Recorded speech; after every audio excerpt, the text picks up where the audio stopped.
When most of us finally get a few minutes in a room with a CEO, a VP, or an important client, our first instinct is to justify why we belong there.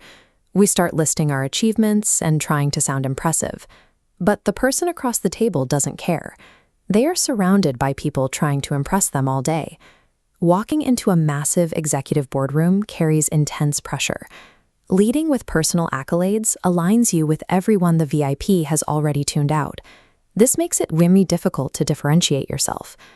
To find a strategy that actually works, we have to look back to the year 1513 in Florence, Italy, and a diplomat named Niccolò Machiavelli. This is the title page of his book, El Principe, or The Prince. After being stripped of his title and imprisoned, Machiavelli wrote this manual on how to connect with powerful people, influence them, and retain that access under the harshest conditions. We are going to use that exact manual today. Grab a pen and a piece of paper.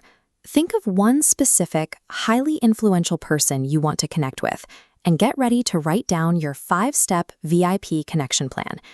Discarding modern networking tropes for these ancient power dynamics focuses your effort where it matters, on the internal mechanics of the inner circle.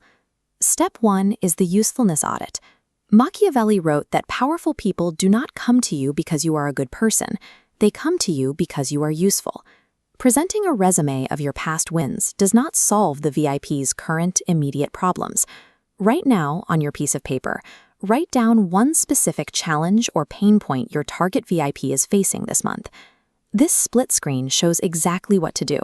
Cross out your resume and identify one piece of data, insight, or report to address their current problem. This single, highly relevant asset will serve as the foundation of your initial approach. Making a powerful person's life easier by offering a concrete solution makes you highly memorable in a room full of people only asking for favors. Step 2 is to map the gatekeepers. Machiavelli explicitly warned against the mistake of trying to approach the king directly. The wise operator gains access to those around the king. In modern terms, the CEO rarely has total control over their own schedule and influence. The true gatekeepers are the executive assistants, the secretaries, and the chiefs of staff. Looking at this corporate org chart, you can see the risk. Bypassing them guarantees your request breaks down. Treating the gatekeeper with the exact same respect you owe the CEO ensures your case is positioned favorably.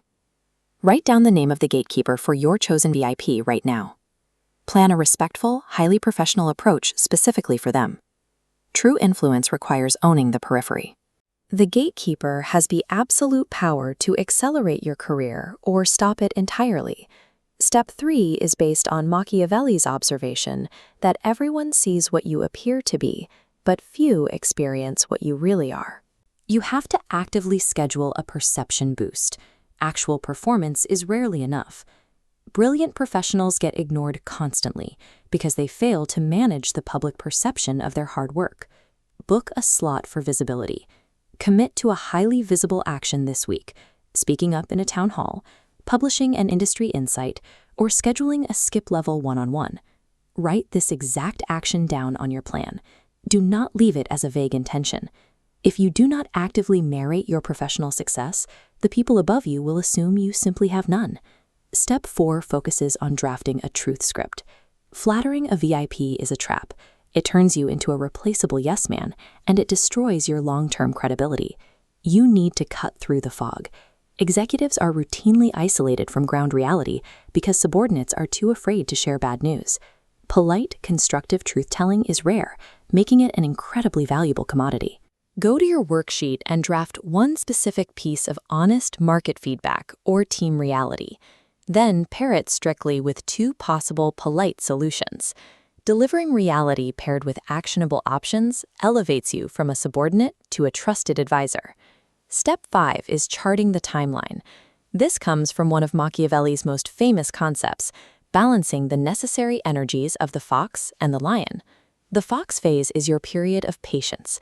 You stay observant, research the context, understand the overarching strategy, and wait by the sidelines until the conditions are right. The lion phase is the moment of execution. When the time is right, you walk into the room with absolute confidence, direction, and authority. Getting the timing wrong ruins the strategy. If you remain a fox forever, you never make your mark. If you act like a lion without reading the room first, you damage your reputation. This timeline maps it out. You need to assign specific days for research and patience as the fox, and schedule the exact date you will switch to the lion and secure the meeting. Write these exact dates down on your paper to finalize your strategy. Coordinating your observation and action this way ensures you act only when the specific conditions for success have been met. Look down at the paper you just filled out. You no longer have a vague desire to network. You have a concrete, targeted strategy. You have a useful data asset, a respectful path through the gatekeeper, a scheduled perception plan, a prepared truth script, and precise timing for execution. Lock in this psychological commitment right now. Go to the comment section below and tell me exactly which of these 5 steps you are going to execute tomorrow morning. Machiavelli's work provides a functional map for the mechanics of real-world influence. Subscribe to the channel to continue applying these strategies to your career.